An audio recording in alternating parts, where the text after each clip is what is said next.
Building ஸ்ட்ராங்கானா basement வீக்னு சொல்ற மாதிரி பேட்டிங்கை மட்டும் ஸ்ட்ராங்கா வச்சுக்கிட்டு பவுலிங்குள்ள சொதப்பி லக்னோ டீம் லாஸ்ட் ஐபிஎல்ல கோட்டை விட்டுருப்பாங்க. 22 கோடி 95 லட்சம் பர்ஸ் அமௌண்ட்டோட லக்னோ டீம் இந்த ஆக்ஷன்ல என்ட்ரி கொடுத்துருப்பாங்க.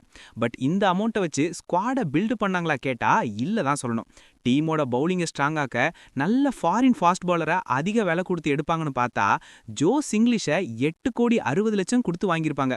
பட் வனிந்து ஹசரங்கா அண்ட் ஆண்ட்ரிக் நோக்கியாவை பேஸ் பிரைஸ்ல வாங்கி ஸ்டீல் பண்ணிருப்பாங்க. முகுல் சௌத்ரியை 2 கோடி 60 லட்சம் கொடுத்து எடுத்தோ, ஆங்செட் ரகுவன்ஷியை 2 கோடி 20 லட்சத்துக்கோ, நமன் திவாரியை 1 கோடிக்கோ எடுத்து 3 அன்கேப்டு பிளேயர்ஸ் மீது நம்பிக்கை வச்சு டீமோட ஸ்குவாடை பில்டு பண்ணியிருக்காங்க. பட் ஆக்ஷன் முடியும் போது கையில 4.5 கோடி பர்ஸ் அமௌண்ட் இருந்தோ 8 ஓவர்சீஸ் ஸ்லாட்டை ஃபில் பண்ணாம 7 ஓவர்சீஸ் பிளேயர்ஸோட தான் ஸ்குவாடை ஃபார்ம் பண்ணிருக்காங்க. இவங்க டீமோட ஸ்பின்னர்ஸை பத்தி பெருசா அந்த விட ப்ராப்ளமும் சொல்ல முடியாது. பட் ஃபாஸ்ட் பவுலர்ஸை பார்க்கும்போது மோஸ்ட்லி இன்ஜுரி ஆகிற பிளேயர்ஸ் தான் டீம்ல எடுத்திருக்காங்க.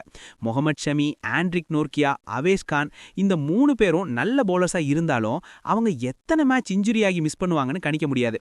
அடிக்கடி இன்ஜுரி ஆகிற பிளேயர்ஸ் இத்தனை பேர் ஸ்குவாட்ல இருக்கும்போது ஏன் கையில காசு இருந்தோம் அது எக்ஸ்ட்ரா ஒரு ஓவர்சீஸ் ஸ்லாட்டை ஃபில் பண்ணாம விட்டாங்கன்னா சுத்தமா புரியல.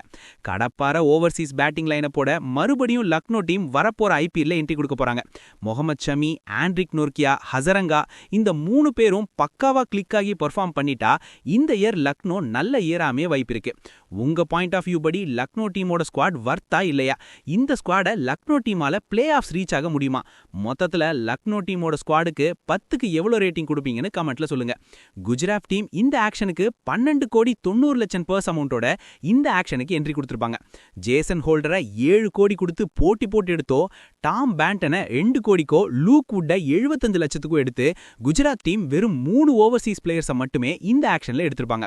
லக்னோ டீமை போலவே குஜராத் டீமோ 7 ஓவர்சீஸ் பிளேயர்ஸ் ஸ்குவாட்ல எடுத்து அவங்களோட பர்ஸ் அமௌண்டான 1 கோடி 95 லட்சம் பர்ஸை சேவ் பண்ணிருப்பாங்க. அன்கேப்டு பிளேயர்ஸா அசோக் குமார் அண்ட் பிருத்விராஜ் 2 பேரும் எடுத்து இந்த ஆக்ஷனை சிம்பிளா முடிச்சிருப்பாங்க.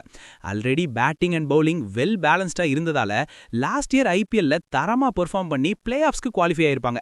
பட் கடைசி நேரத்துல அன்பார்ச்சுனேட்டா எலிமினேட் ஆகி ஃபேன்ஸ் எல்லாரையும் ஏமாத்திட்டாங்க. இந்த ஆக்ஷன்ல பேக்கப் பிளேயர்ஸ் எடுத்து அவங்களோட ஸ்குவாடை இன்னும் ஸ்ட்ராங் ஆக்கியிருக்க குஜராத் டீம் வரப்போற ஐபிஎல்ல சாம்பியன் ஆக வாய்ப்பு இருக்கு. மொத்தத்துல குஜராத் டீம் ஸ்குவாடுக்கு 10க்கு எவ்வளோ ரேட்டிங் கொடுப்பீங்கன்னு கமெண்ட்ல சொல்லுங்க. ஐபிஎல் ஆக்ஷன்ல அன்சால்ட் ஆனக்கு அப்புறமா கிருஷ்ணப்பா கௌதம் சடனா ரிட்டையர்மெண்ட் அனௌன்ஸ் பண்ணி இப்போ ஷாக் கொடுத்திருக்காரு.